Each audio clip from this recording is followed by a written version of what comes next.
Go ahead. All right, my theme for today is follow the money. And I think it's important because what I'm noticing is a lot of our people, we get caught in these emotional tirades because people pull us in, and they pull us in with videos. They pull us in with trigger words. They pull us in with all these little things, and they get us emotionally charged. When in reality, if you just remove the emotion and follow the money, it would all make sense. You know what I mean? Right. So I want to address first, again, we have to stop falling for the okie doke. We have to stop falling for the, hopamine. We have to stop falling for the token victories. We have to stop falling for them giving us a hero. A hero in which we vicariously channel our energy into, and in channeling our energy into that person, we feel that this person is standing up for justice. And on the surface, it may look that way. Now, truth is a weird thing because we have been dealing with so much trauma as black people in our lives that we don't care about the truth no more. We just want to side with blackness because that's what it is. And on the surface, that's cool, but it becomes very uncomfortable when the obvious, situation is that it's a little deeper than that.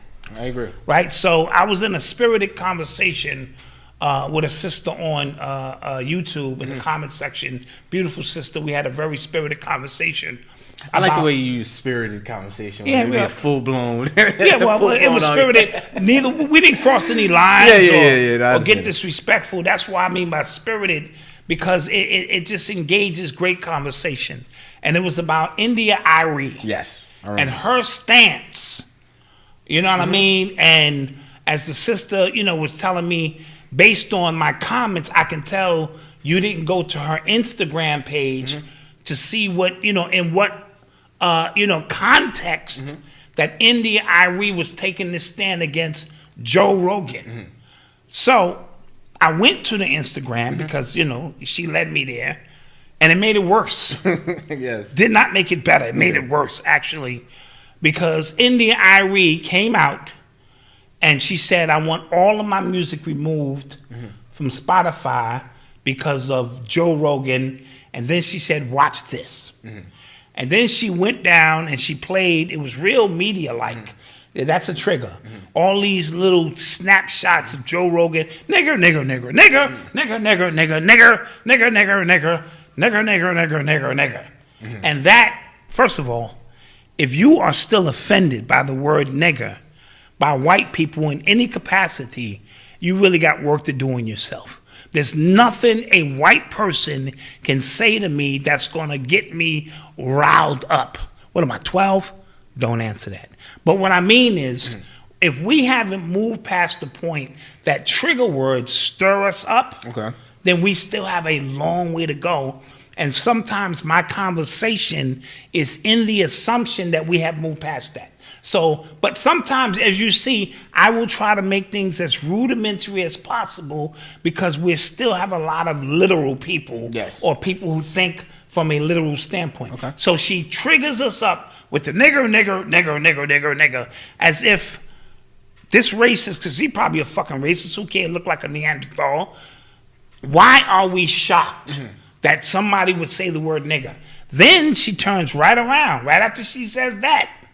And then she says, because he's being paid $100 million, and I am being paid 0.3%. Now, wait a minute. Is it Uchi Wally? Or is it one mic? Or is it one mic? Yes. Is this about the integrity of the word nigger and you feel you were violated, or was it about the money? Then she doubles down and says, well, shit, we're the ones who paying his salary. We should be getting more of that money. So it begs me to differ. Was this, if India Irie, and I want to be clear, I love India Irie. I do too. I love her music. She's a beautiful sister, all of that. Was it about him saying nigger, or was it just about that you're not being paid what he's being paid? If India Irie, and you got to be honest with yourself right now, if India Irie was being paid $25 million from Spotify. I doubt some white man that she don't know, who has no bearing on her personal existence, would matter what the fuck he had to say. Follow the money. Then she turned around and said, I didn't do it for clout or any of that. And that's maybe true, but you got 958,000 subscribers on your Instagram. So that means if you post something in the Irie, there's chances that it could get out. So I want you to be clear. Her taking her music off of Spotify is low-hanging fruit because, as she clearly stated, I'm not being paid. And I'll be damned if I'm not being paid and this white man is being paid all of this, and he called me a nigga. He went through a whole apology, and he made it worse for himself. Just my humble opinion. I agree. Right? He just doubled down and tripled down, and the shit got worse. But if we are in a stage where we are still appalled or shocked that white people consider us niggas and apes, then we have just a long, long way to go. And I wanted to put that out there because I'm not emotional.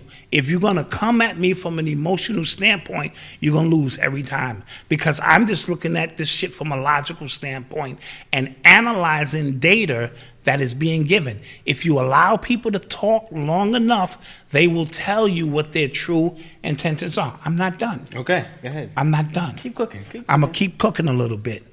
Brian Flores, Okay. the coach, right? He is the one, first of all, who called himself the Rosa Parks Right. of The NFL. the NFL, and he threw a whole bunch of other names in there. That was to trigger you during the month of Black History Month so that you can associate what he's doing with something bigger than himself. Yes. Right? Now, then if you pay very close attention, his grievance against the Denver Broncos, that happened in 2019. When he had and felt he went to a meeting and they disrespected him, why didn't he make a grievance with the union then, at that particular point? Why didn't he say, I was being treated bad and I'm filing a complaint? You know why? Because he wasn't a coach yet. And he didn't have nothing to lose, no money involved. Right?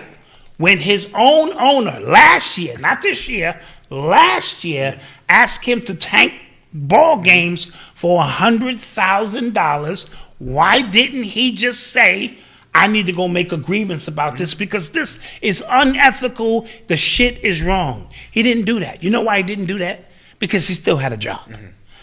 Now, when he got the text messages from Bill Belichick, the oops text messages that fuck, where was he headed when he was getting that message? To New York. To do what? For an interview. For an interview for what? Job. For a fucking job. Yeah. So he still was in the mix. It wasn't until he realized he wasn't going to get that job that all of these things now become a problem.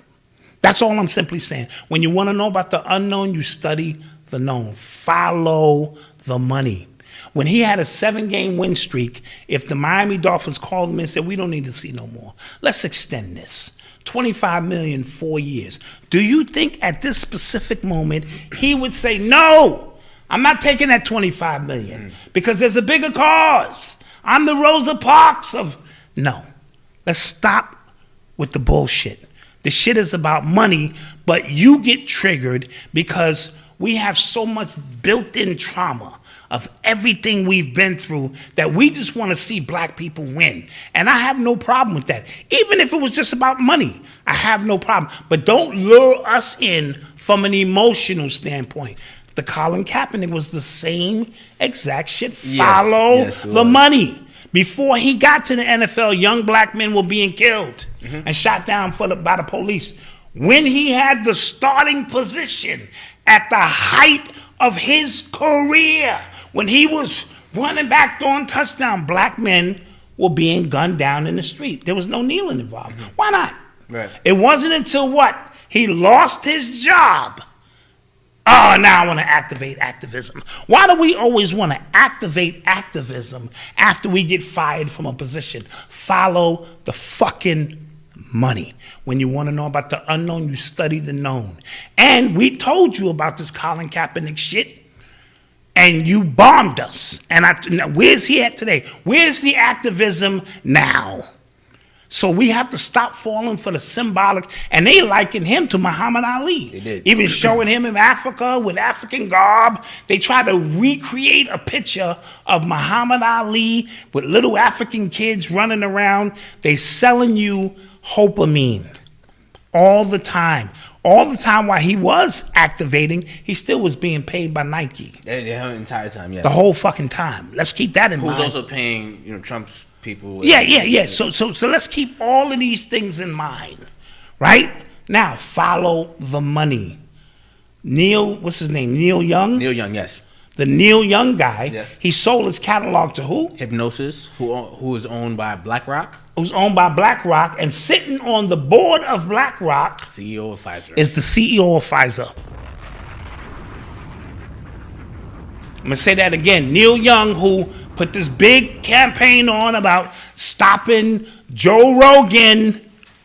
His music is sold to BlackRock, and sitting on the board of BlackRock is the CEO of Pfizer. And I didn't know this either, but he told his fans, because it's somebody else that left Spotify as well, whose music is owned by Hypnosis and BlackRock, so on. They are telling their people to go to Amazon Music. Amazon posted big pictures of them on their home screens and everything like that. Amazon's owned by Jeff Bezos and things. Mm-hmm. There was an article put out by the Washington Post telling people how to leave Spotify and bring their music over to Amazon. You know who owns the Washington Post as well? Oh, Jeff Bezos. Jeff Bezos.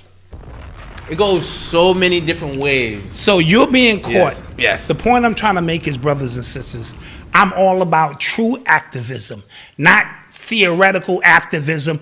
And no nigga, no one dude is going to bring down the NFL. And I'm not talking on some coon shit. Y'all can't take down Master too strong. It's not what I'm talking about. I'm going to show you in one day how they can bring down the NFL. First of all, the NFL caught their own owner, Robert Kraft, with his nuts out. Mm-hmm. Literally, being tickled by an Asian lady. He's still the fucking CEO. Mm-hmm. So this is a conglomerate. But since we're talking activism, mm-hmm. if every black player, not in the whole NFL, that's going to play in the Super Bowl this Sunday. Oh, facts. Whoa. Decided we're not playing. If every entertainer, Jay-Z and Dr. Dre and all that, said we're not singing. If every gospel singer who's going to sing, lift every voice and sing, because it's Black History Month, they're going to throw that shit in there. Right. Just them alone said, we are not playing on Sunday for the Super Bowl. Do you know by Monday it will be a hellstorm in the NFL? Mm-hmm. Now that's what I call true activism. Not one man who got you roped in your emotions because the NFL is racist. The NFL has been racist. The NFL has always, your job is fucking racist. Why is this some big thing now that we can't process? Because we some as a hillbilly people were falling for the okie doke just once again, right? For the record, I'm gonna say this so everything I say after this is not followed by but. Okay, for the record, I do not think, nor do I agree with him saying the word nigga in any context, in any capacity.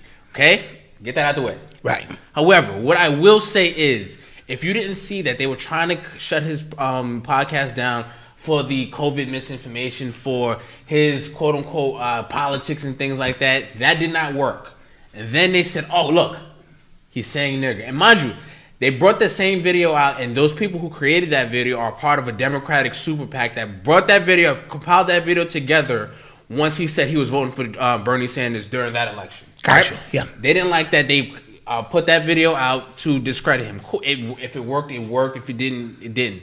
If you care about it, whatever, right? You made the point before that word should not anger you to the point anymore, in my opinion, to the point where it affects your life. It should not affect your life. What he says should not affect your life. We should be adults enough to kind of discern what information to take from somebody and what to not take from somebody, right?